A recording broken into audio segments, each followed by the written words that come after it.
Recuerdos para toda la vida. Para más información, ingresa al sitio web sierrasdelaventana.tour.ar. Región Ventaña, Argentina. Desde Buenos Aires hacia cada pueblo, provincia o ciudad, radiohashtag.com.ar, las 24 horas. Comunicate con nosotros a través de contacto@radiohashtag.com.ar. Radio Hashtag. Somos tendencia.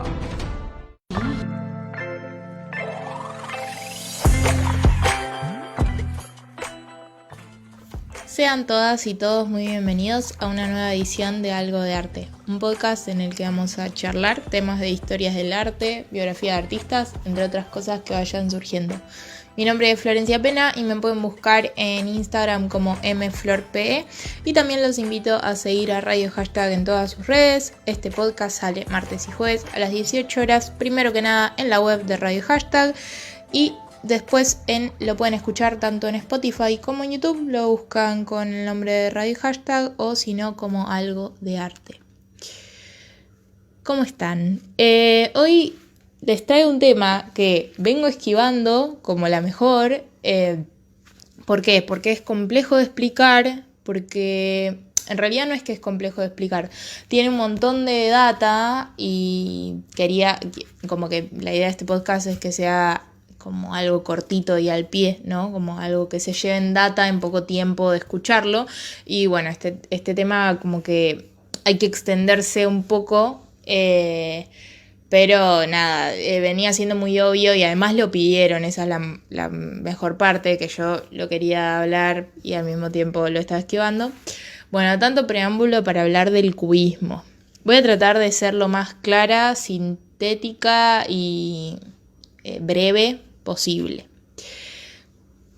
Si hablamos del cubismo, primero les voy a decir como las características generales, cómo empezó, un poco de historia, algunos artistas que lo integraron, y después les voy a contar, el cubismo fue uno de los movimientos que tuvo 2 etapas, ¿no? Podemos hablar del cubismo desde 1907 hasta más o menos 1924, aunque se data que el fin del cubismo, por así decirlo, fue en 1919. Después vamos a ver por qué.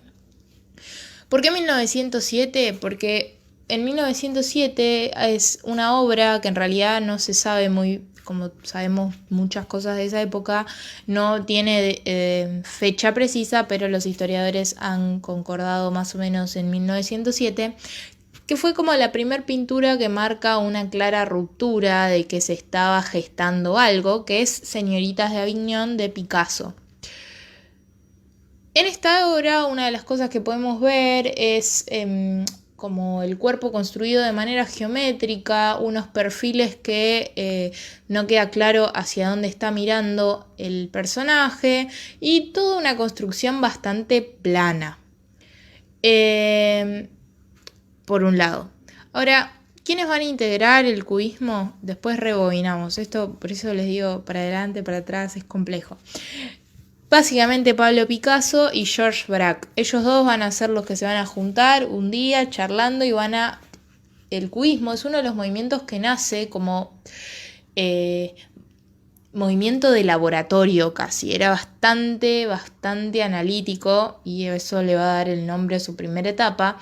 Y después, bueno, fue continuado por Juan Gris principalmente y María Blanchard, 2 artistas que también van a seguir y después se van a adherir un montón más. Pero prácticamente los que pensamos cuando hablamos de cubismo son Picasso y Braque y Juan Gris y María Blanchard en segundo puesto.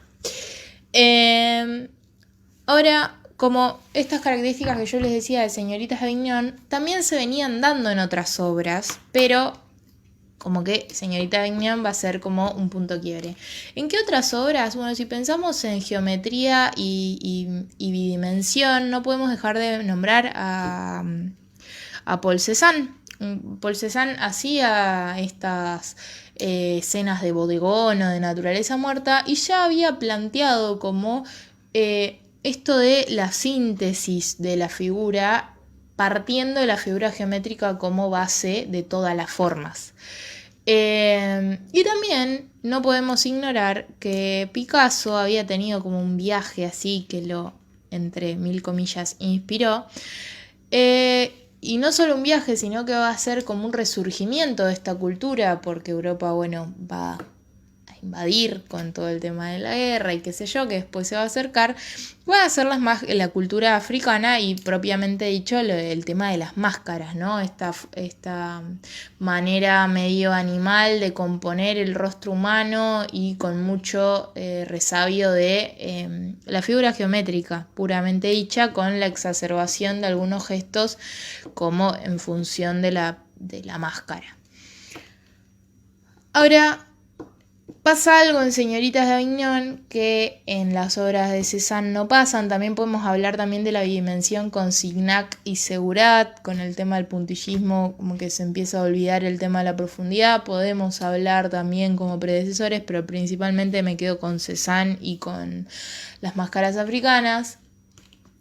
Pero pasa algo con Señoritas de Avignon que no pasa con esto, que ese perfil que no vemos, que vemos y lo vemos raro y no entendemos de qué lado está mirando, en realidad nos están mostrando las dos caras de una persona. Es decir, como si alguien que estuviera mirando de costado, al mismo tiempo podemos ver su cara de frente. Y esto va a ser un temita que en lo que va a rondar el cubismo en general. Además de la composición geométrica, además de la planitud, ¿no? O sea, te olvidas de cualquier tipo de profundidad. El cubismo lo que va a decir es que va a incorporar un tercer elemento a la obra, que es el tiempo. ¿Por qué el tiempo? Porque ellos lo que decían es que había que pintar lo que sabemos de un objeto y no lo que vemos. Es decir, esta persona que estaba de frente, nosotros si dibujamos según lo que vemos, de costado, ¿no? Perdón. Si dibujamos según lo que vemos, vamos a dibujar solamente 3/4 de la cara. Pero nosotros sabemos que hay otra parte de la cara que no estamos viendo. Y es ahí a donde se interesa el cubismo, en ver como en tratar a los objetos, a los rostros. ¿Por qué digo objetos y rostros? Porque básicamente el cubismo se va a dedicar a hacer escenas de bodegón y retratos. Hay algunos paisajes, pero mucho más adelante. Generalmente van a ser escenas de bodegón, retratos, dentro de esas muertas, instrumentos, o sea, bodegón. Lo que decía es que el cubismo se va a interesar en esto de entender al objeto como un todo. ¿Y por qué por qué dicen que suman el tiempo a la obra? Porque es como todos los estadios de ese objeto, como si fuera un dibujo en 360. ¿Se imaginan? Picasso con el AutoCAD se volvía loco. Entonces, eso básicamente, o sea, con eso es cubismo. O sea, ustedes tienen que pensar de qué es cubismo, eso. ¿Y por qué con las figuras geométricas? Bueno, porque la geometría te permite de alguna manera dibujar en volumen. Entonces, lo que ellos van a hacer es esto de un volumen más grande interceptado por volúmenes más chicos. ¿Por qué el nombre cubismo? Aunque suena muy, muy obvio por algún lado, bueno, cubo, figura geométrica, bla. Bueno, el término, como muchísimas de las vanguardias, va a ser dado despectivamente por un crítico, que lo que va a decir es como es el mismo crítico que le dijo Fobs a los fobistas, que está el podcast de fobismo, vayan a escucharlo, que es Luis Vaxelles, o como se pronuncia en francés, supongo.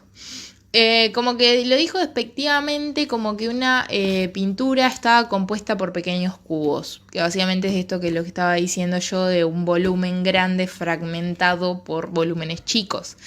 Y esas cosas quedan. Ahora, es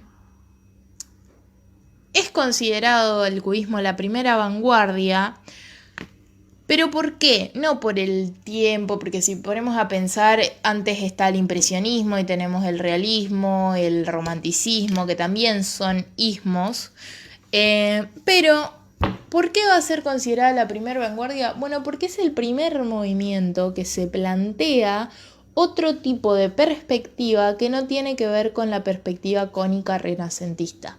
¿Qué es la perspectiva cónica renacentista? Para el que no sabe, bueno, básicamente es la perspectiva compuesta como un triángulo, más específicamente como un cono, en la que vos estás en la punta, ¿no?, de un cono, el objeto en la otra, y depende la distancia si se hace más grande o más chiquito.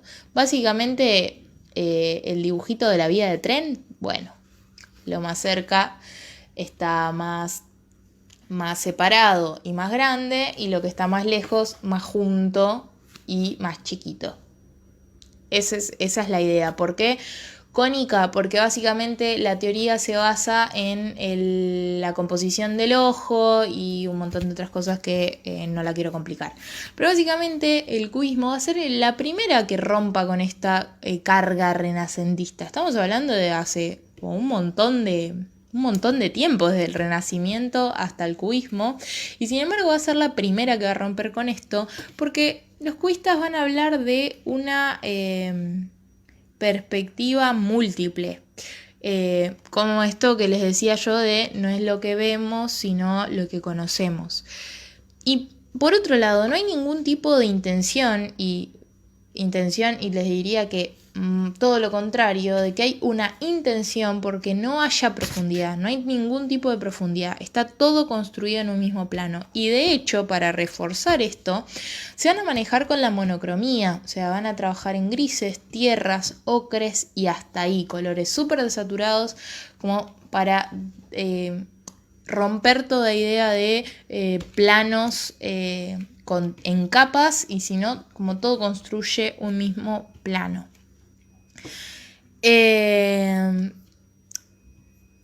Porque como que lo que dice es que, además de esto de los planos, que el color es como que sugiere mucho, ¿no? Como que es propio del objeto y es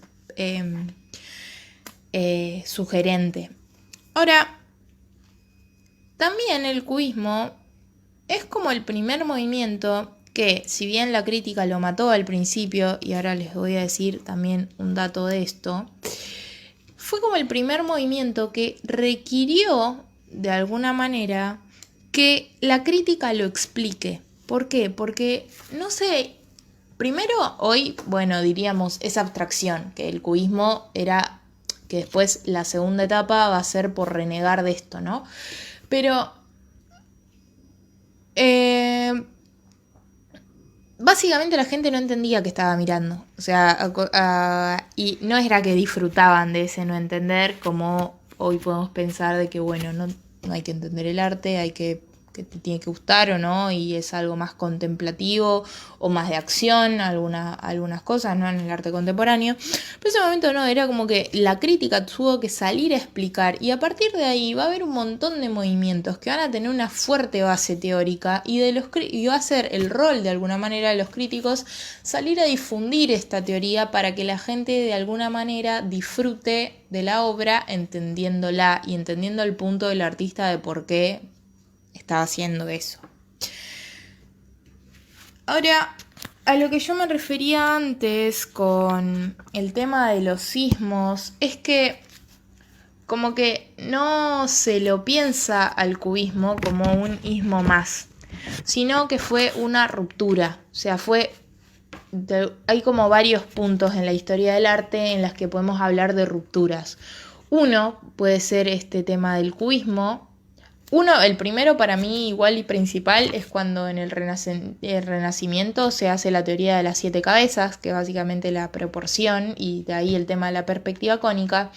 Segundo, vamos a tener esto del cubismo, y uno más adelante, mucho más seguro en el medio, me estoy comiendo alguno, pero así como los más importantes, vamos a tener el dadaísmo con Duchamp y como qué es el arte, la muerte del arte, todo eso.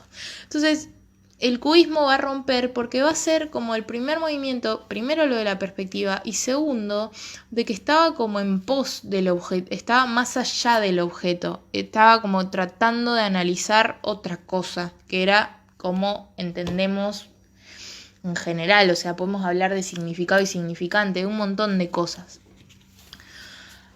Ahora sí, teniendo todo este panorama inicial, espero que se esté entendiendo.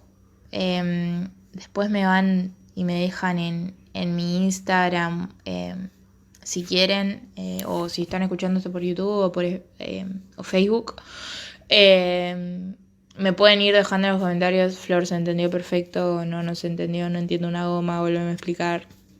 Exacto. Ahora sigamos con las etapas del cubismo y ya les juro que estamos cerca del final. Yo no sé si me va a quedar el podcast de 20 minutos como el resto. Estoy intentando, sépanlo. Ahora, en la primera etapa del cubismo vamos a estar hablando de un cubismo analítico o hermético. Y esto más o menos va a ser de 1909, ¿por qué no de 1907? Por esto que yo les decía de que no se sabe muy bien de qué año es Señorita Avignon, a 1912.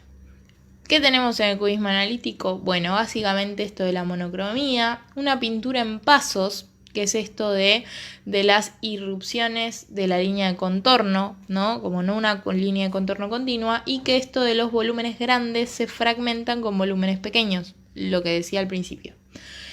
Ahora, van a ser obras casi abstractas, y acá lo del término del hermetismo. El término de hermetismo llega porque los planos se independizan del volumen y es difícil reconstruir el objeto, más sumando el tema de la monocromía. No se entendía en dónde terminaba un objeto, dónde empezaba el otro, dónde era fondo, dónde era figura. Y esto es lo que yo les quería comentar de la crítica en primera instancia, es que no sale al público el cubismo por Picasso y por Braque, que eran como los fundadores, se puede decir, de este movimiento. Porque ellos decían que era un objeto de estudio. Es más, sus obras eran exhibidas para un círculo muy, muy, muy pequeño en una galería. Pero ¿qué pasa? En esta galería participan otros artistas y estos otros artistas van a empezar a practicar este movimiento, investigar y lo que sea, y ellos sí van a querer ir a los salones, van a querer participar de círculos más grandes, y acá la crítica los va a defenestrar, pero mal. O sea, acá sale el nombre que le dan de cubismo, pero es interesante esto de cómo dos artistas estaban pensando una teoría, una idea, no sé si movimiento decirle, pero bueno, como una manera diferente de entender las cosas, pero lo hacían puertas adentro porque era de estudio, era como laboratorio. Y acá más o menos va a ser el eje o sea, por qué se pasa de un cubismo analítico a un cubismo sintético, que es la segunda etapa, va a tener que ver básicamente, y por lo que podemos entender según los críticos y por Picasso, que ha dejado algún escrito, es que ellos estaban muy preocupados en que se confunda como con una abstracción. Necesitaban de alguna manera como toda esta investigación y haberlo llevado prácticamente a la mancha. O sea, si ustedes miran obras de ese momento, realmente se divisaban algunos objetos, puedes identificar, tipo, estoy pensando en alguna obra en particular, una pipa, algo muy particular como las cuerdas de una guitarra. Es como muy difícil, realmente muy divertido para jugar, o sea, juego como para hacer, ¿no? Como a ver cuántos objetos identificás, cuántas partes, porque también como eran todo en el mismo plano, se mezclaban los objetos de alguna manera. Entonces ellos como que van a estar preocupados con esto de que, yo no estoy haciendo abstracción, estamos investigando el objeto. Entonces van a volver de alguna manera a una síntesis, como la síntesis ellos la habían llevado al extremo, bueno, van a ser como una síntesis de una síntesis. Podemos pensar como las 3 etapas de Hegel, si lo nos ponemos a pensar en teoría o en estética de tipo una idea que contradice la otra idea y como la antítesis, que es la síntesis. Tesis, antítesis, síntesis era, si no me equivoco. Vamos a decir, es una idea que contradice totalmente a la primera idea y una tercera idea que saca lo mejor de estas dos ideas y sintetiza en algo mucho mejor. Bueno, acá podemos pensar, perdón si los enredé ya con términos de estética, pero como que, no sé, a mí me sirve pensarlo así. El cubismo sintético más o menos va a dar de 1912 a 1914 o de 1912 a que termina el cubismo en 1919 más o menos. Y básicamente acá es lo que aparece una herramienta que hoy en día utilizamos y que hice un podcast especial sobre esta técnica, que es el collage y, propiamente dicho, también el papier-collé, que es el pegado de papeles.